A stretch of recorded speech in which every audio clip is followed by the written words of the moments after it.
This movie is about lack of communication.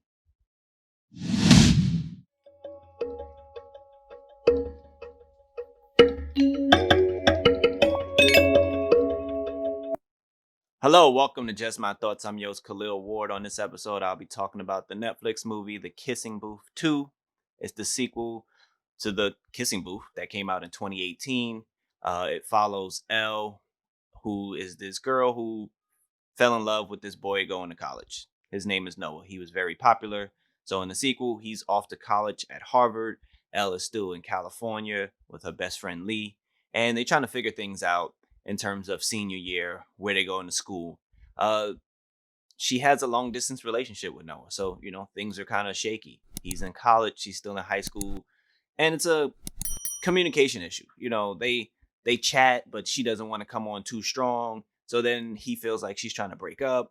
And Elle wants to apply to schools in Boston um, to maybe be closer to him, but her and Lee has this plan to apply to Berkeley, and that's always been the plan. Meanwhile, Lee has a relationship with Rachel, his girlfriend from the previous movie, but there always seems to be a third wheel, which is Elle, because her boyfriend is gone. So all the issues that come up in this movie, it's because of lack of communication. Elle thinks Noah is cheating on her because he's always hanging out with this really pretty girl back at school. Rachel wants Lee to tell Elle that they can't hang out all the time because they don't have relationship time. Of course, Lee doesn't say anything. And then there's this new guy. The new guy is Marco. And Marco is cool. He's not a douchebag like I thought he would be. He comes on the scene, he's new. Everybody is fawning over him. He's a musician.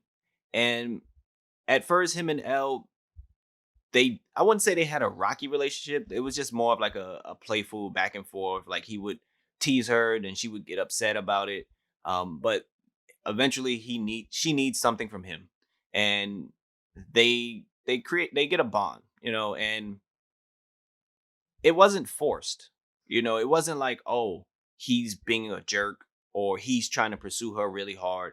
It was just a natural friendship that grew, and then of course sparks start, and that causes a whole another issue with Elle, Noah, and Marco and this love triangle thing that's going on.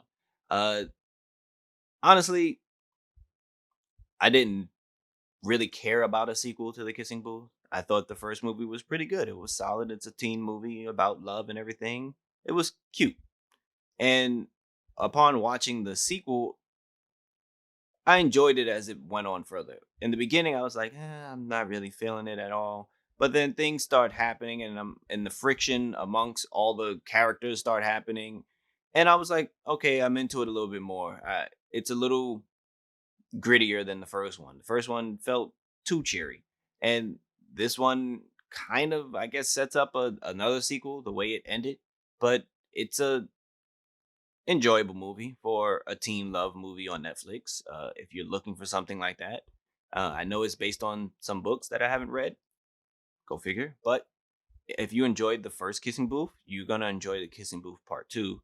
Um, and Marco is, as a new character, he's pretty cool. They also show a little side love with the other characters involved in this movie, which is cool, but they're not really important. It's a lot of the side characters from the first movie.